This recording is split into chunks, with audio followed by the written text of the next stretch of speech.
Dear students, so welcome back to my channel. आज हम करते हैं चैप्टर नंबर 3 जो कि है हमारा प्लेइंग विद नंबर्स। तो हमारा जो टॉपिक्स हैं आज हम कवर करेंगे वो है हमारा फैक्टर। तो सबसे पहले हमें पता होना चाहिए फैक्टर क्या होता है। तो फैक्टर का मतलब क्या होता है? A factor of a number is an exact divisor of that number. Factor उस नंबर को बोलेंगे हम फैक्टर ऑफ अ नंबर जो एग्जैक्ट डिवाइजर होगा उस नंबर का।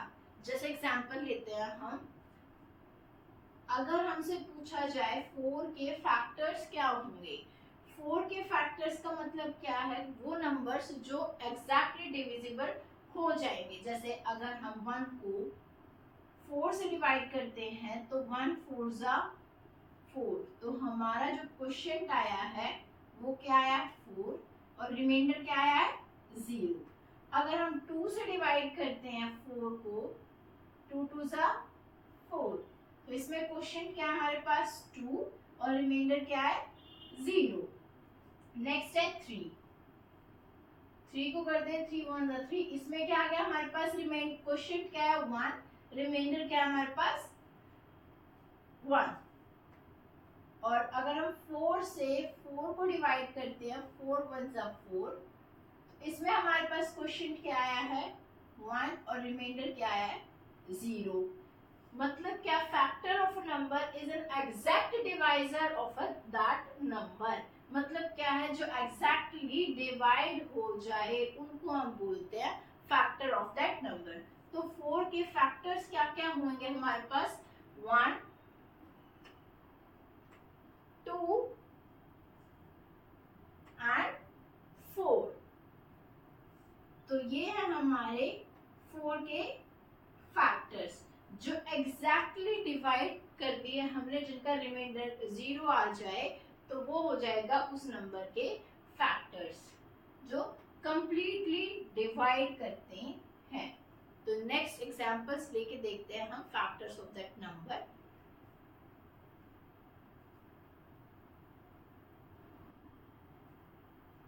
नेक्स्ट है हमारा एग्जाम्पल 16। अगर हमें 16 के फैक्टर्स निकालने हैं तो हम क्या करेंगे? सबसे पहले जो आएगा हमारे पास 16 का फैक्टर वो आएगा 1, क्योंकि 1 से आप किसी भी नंबर को डिवाइड करेंगे तो आंसर हमारा 0 आएगा, एग्जैक्टली डिवाइड हो जाएगा। फिर हम चेक करते हैं 2 से। अगर हमें देखना है कि 2 से डिवाइड हो रहा है कि नहीं तो हमें इवन नंबर चेक करने होते हैं। तो ये कम्प्लीटली 2 से डिवाइड हो जाएगा, 2 8 16 होता है। नेक्स्ट है हम चेक करते हैं 3 की डिविजिबिलिटी। 3 की डिविजिबिलिटी कैसे चेक करेंगे? 6 + 1 7। तो ये 3 से डिवाइड नहीं होगा जस्ट बिकॉज इनका सम जो है वो 3 की टेबल में नहीं आ रहा है। तो नेक्स्ट नंबर 4 से चेक करते हैं। हमें पता है 4 से एग्जैक्टली डिवाइड हो जाएगा, 4 4 जा 16। नेक्स्ट है 5 से डिविजिबल नहीं होगा जस्ट बिकॉज इनके पीछे 0 और 5 नहीं है। 6 की टेबल में देखते हैं 6 से डिवाइड होगा कि नहीं। अगर ये 3 से नहीं हो रहा, 2 से हो रहा है तो इसका मतलब ये 6 से भी नहीं होगा। 7 से चेक करते हैं, 7 2 जा 14 होता है तो ये 7 से भी नहीं होगा। नेक्स्ट नंबर है 8 8 2 जा 16, तो 8 आ जाएगा। नेक्स्ट नंबर है 9 9 से भी नहीं होगा, 10 से भी नहीं होगा जस्ट बिकॉज 10 के लिए हमें जो यूनिट डिजिट है वो 0 होनी चाहिए। 12 से भी नहीं होगा, 13 से भी नहीं होगा, 14 से भी नहीं होगा, 15 से भी नहीं होगा।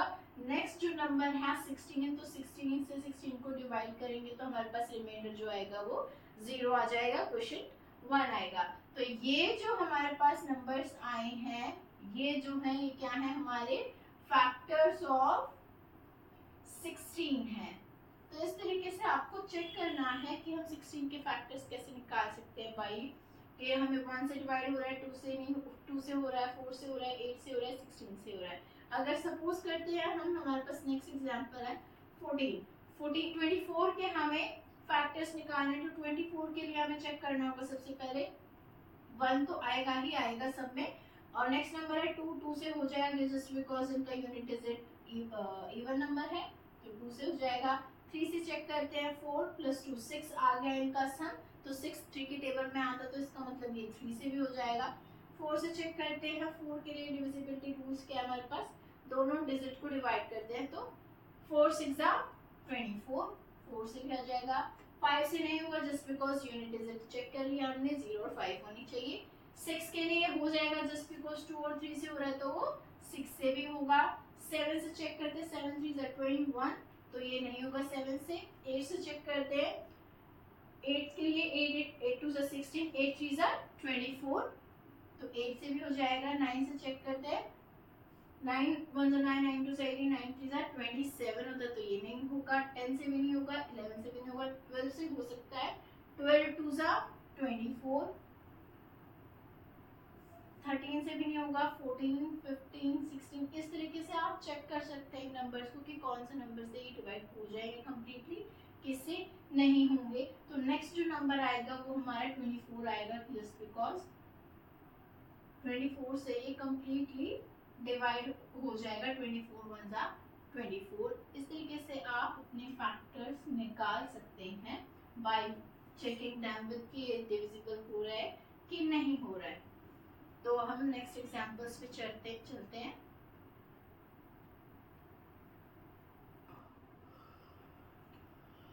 नेक्स्ट है हमारा टॉपिक मल्टीपल। मल्टीपल क्या होता है? It is a result obtained by multiplying a number by a natural number. हमें क्या करना है, मल्टीपल्स कैसे फाइंड आउट करने हैं? मल्टीप्लाई करना है उस नंबर को by a natural number. Suppose example लेते हैं, हमारे पास 6 है, हमें क्या करना है 6 के मल्टीपल्स लिखने हैं। 6 के क्या लिखने हैं? मल्टीपल्स लिखने हैं। तो इसका मतलब क्या है, हमें किससे मल्टीप्लाई करना पड़ेगा? नेचुरल नंबर से। तो नेचुरल नंबर जो होते हैं वो 1 से शुरू होते हैं। 6 1 जा 6, इसको हम 2 से करेंगे, 6 2 जा 12, 6 को हम नेक्स्ट वाले नंबर से करेंगे, 6 3 जा 18। तो इस तरीके से आप उससे नेक्स्ट नंबर से मल्टीप्लाई करेंगे तो वो आपके पास आ जाएंगे मल्टीपल्स ऑफ दैट नंबर। तो उसको क्या करना पड़ेगा, अगर हमें 9 के मल्टीपल्स निकालने हैं तो हम क्या करेंगे, 9 को 1 से मल्टीप्लाई करेंगे तो क्या आ जाएगा 9, 9 को 2 से मल्टीप्लाई करेंगे 18, 9 को 3 से मल्टीप्लाई करेंगे 27। तो इस तरीके से आप किसी भी नंबर के मल्टीपल्स निकाल सकते हैं by multiplying it with natural numbers. तो इसके हम कुछ और एग्जांपल्स को ट्राई करते हैं मल्टीपल्स के।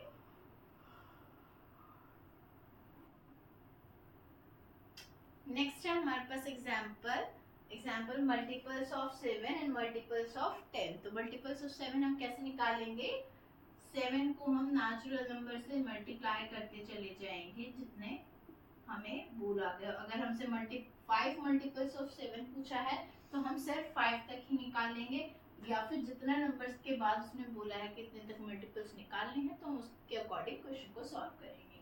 तो अभी हमें कुछ नहीं दिया हुआ है तो हम अपने आप से 7 1 जा 7, 7 2 जा 14, 7 3 जा 21, 7 4 जा 28। इसी तरीके से आप मल्टीपल्स ऑफ 10 भी निकाल सकते हैं। तो 10 1 जा 10, 10 2 जा 20, 10 3 जा 30, 10 4 जा 40। तो इस तरीके से आप मल्टीपल्स वाले क्वेश्चंस को सॉल्व कर सकते हैं। तो अब हम नेक्स्ट पे चलेंगे। इनके कुछ रूल्स हैं फैक्टर्स एंड मल्टीपल्स के, तो हम उनको एक बार चेक कर लेते हैं क्या है वो रूल्स।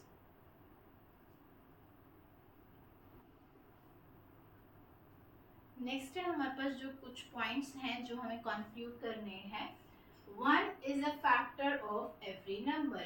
तो अगर हमें फैक्टर निकालना है तो जो 1 आएगा वो हर एक नंबर का फैक्टर होगा। जैसे अगर हमें 9 के फैक्टर्स पूछे जाएं तो 1 जो आएगा वो फैक्टर हमेशा होगा 1, 3, 9। तो 1 जो होगा वो हमेशा एक नंबर का फैक्टर जरूर होगा। जैसे अगर हमें 10 के निकालने हैं तो 1, 2, 5 एंड 10। जस्ट बिकॉज 1 को आप किसी भी नंबर से डिवाइड करेंगे तो आपके पास आंसर जो रिमाइंडर आएगा वो आएगा 0। तो 1 हमेशा फैक्टर होगा हर एक नंबर का। सेकेंड पॉइंट है every number is a factor of itself. तो जो इस नंबर का आपको फैक्टर निकालना है वो नंबर भी फैक्टर होगा उस नंबर का। जैसे कि अगर आपको निकालना है 14 के फैक्टर्स तो 1 हमेशा आएगा, 2 आएगा, इसका factors just because even number है। तो नेक्स्ट जो नंबर आएगा वो क्या आएगा हमारे पास 7, और जो नेक्स्ट नंबर आएगा हमारे पास अब वो आएगा 14। तो ये जो नंबर है, जिस नंबर के फैक्टर्स निकालने हैं वो फैक्टर इटसेल्फ भी होगा। तो नेक्स्ट पॉइंट पे चलते हैं, पॉइंट नंबर 3।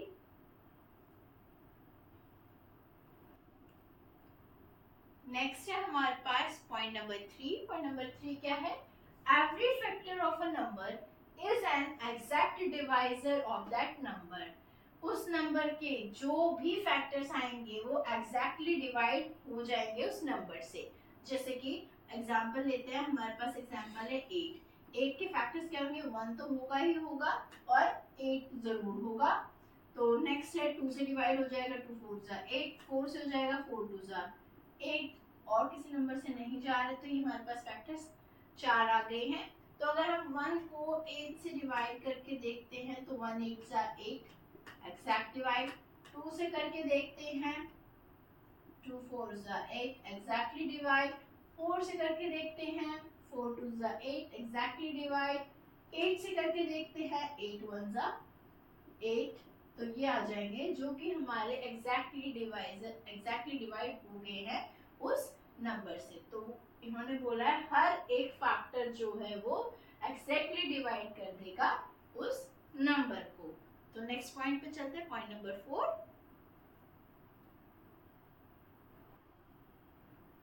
नेक्स्ट है हमारे पास पॉइंट नंबर 4। पॉइंट नंबर 4 क्या है? Every factor is less than और इक्वल टू गिवन नंबर। अगर हमारे पास हर एक फैक्टर जो होगा वो छोटा होगा या उस गिवन नंबर के इक्वल होगा। सपोज करते हैं हमारे पास हमें चाहिए है 10 के फैक्टर्स। 10 के फैक्टर्स क्या होंगे हमारे पास? 1, 10 तो होगा ही होगा, 2 से डिवाइड हो जाएगा और 5 से हो जाएगा। तो ये है हमारे पास 10 के फैक्टर्स। इन्होंने बोला है वो एवरी फैक्टर 10 से लेस होगा या फिर 10 के इक्वल होगा। तो मतलब गिवन नंबर के लेस होना चाहिए या फिर उसके इक्वल होना चाहिए। तो ये था हमारा पॉइंट नंबर 4। नेक्स्ट पॉइंट पे चलते हैं। नेक्स्ट है हमारे पास पॉइंट नंबर 5। पॉइंट नंबर 5 क्या है? Number of factors of given number are finite. इसका मतलब क्या है? नंबर ऑफ फैक्टर्स, जितने भी फैक्टर्स बनेंगे उस गिवन नंबर के वो फाइनाइट होंगे। मतलब जैसे कि उसको अप कर सकते हैं। जैसे एग्जांपल है हमारे पास 4। 4 के फैक्टर क्या होंगे? 1 2 एंड 4। ये जो टोटल नंबर है हमारे पास, नंबर ऑफ फैक्टर्स वो होंगे फाइनाइट होंगे। मतलब ये इससे आगे नहीं हो सकते हैं, अनलिमिटेड नहीं होंगे। ये क्या होंगे? लिमिटेड होंगे। मतलब फाइनाइट मतलब लिमिटेड होंगे हमारे पास, इससे आगे हम नहीं जा सकते हैं। तो इसका मतलब क्या है? नंबर ऑफ फैक्टर्स होंगे उस नंबर के वो फाइनाइट होंगे, मतलब उससे आगे आप नहीं जा सकते हैं। तो नेक्स्ट पॉइंट पे चलते हैं, point number 6।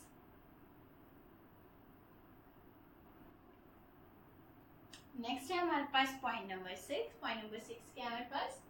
Every multiple of a number is greater than और इक्वल टू दैट नंबर। तो इसका मतलब क्या है? अगर आप किसी भी नंबर के मल्टीपल्स निकाल रहे हैं तो वो हमेशा ग्रेटर होंगे या फिर उस नंबर के इक्वल होंगे। जैसे कि अगर हमें एग्जांपल है 4 के मल्टीपल्स लिखने हैं तो 4 के मल्टीपल्स क्या होंगे?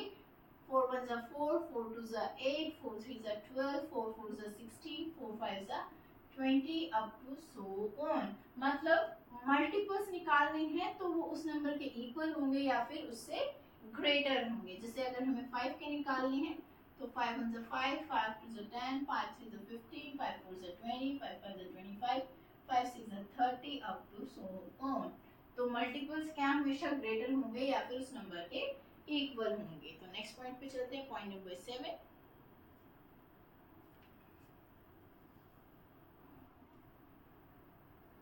नेक्स्ट है पॉइंट नंबर 7। पॉइंट नंबर 7 क्या है हमारे पास?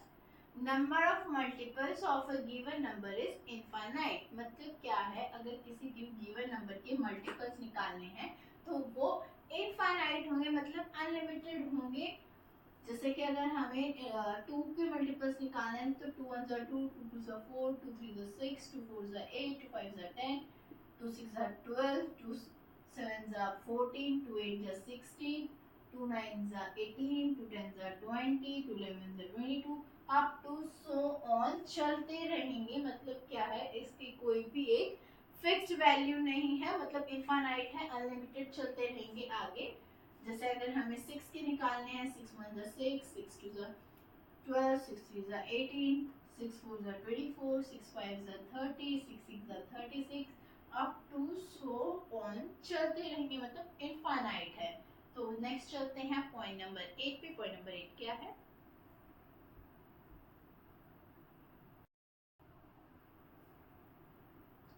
नेक्स्ट है पॉइंट नंबर 8। पॉइंट नंबर 8 है every number is multiple of itself. हर एक नंबर जो होगा वो मल्टीपल होगा खुद का। जैसे कि अगर 7 है तो 7 मतलब 7 7 2 14, 7 3 21, 7 4 28 अप टू सो ऑन।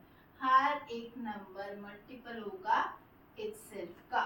तो ये थे हमारे कुछ पॉइंट्स जो रिलेटेड थे हमारे फैक्टर से और मल्टीपल से।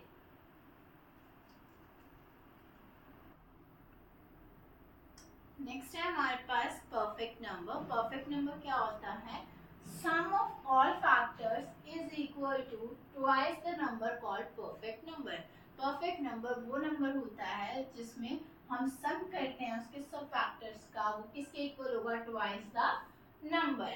सपोज करते हैं, एग्जांपल लेते हैं। एग्जांपल हमारे पास 6 के फैक्टर्स हैं 1, 2 के टेबल में भी आता है, 3 के टेबल में भी आता है और 6 के भी उसमें आता है, तो एग्जैक्टली डिवीजन है। तो अगर हम इनका सम करते हैं 6 प्लस 1 प्लस 2 प्लस 3 तो कितना आ जाएगा? 6 प्लस 1 7, 7 प्लस 2 9, 9 प्लस 3 12। तो ये क्या आ जाएगा? इस नंबर जो सम आया है वो किसके इक्वल है? Twice that number. तो 6 2 12। तो ये है एक परफेक्ट नंबर। तो इस तरीके से अगर आपसे परफेक्ट नंबर पूछा जाए तो आपको क्या करना है? सारे फैक्टर्स का सम करना है। क्या वो उसके ट्वाइस आ रहा है तो इसका मतलब वो परफेक्ट नंबर है, अगर वो नहीं आ रहा है तो इसका मतलब वो परफेक्ट नंबर नहीं है। तो ये थे हमारे कुछ रूल्स जो फैक्टर्स एंड मल्टीपल से रिलेटेड थे। तो होप सो आपको मेरी वीडियोस पसंद आई होंगी। तो please do comment share and subscribe my channel. मिलते हैं आपको नेक्स्ट वीडियो में।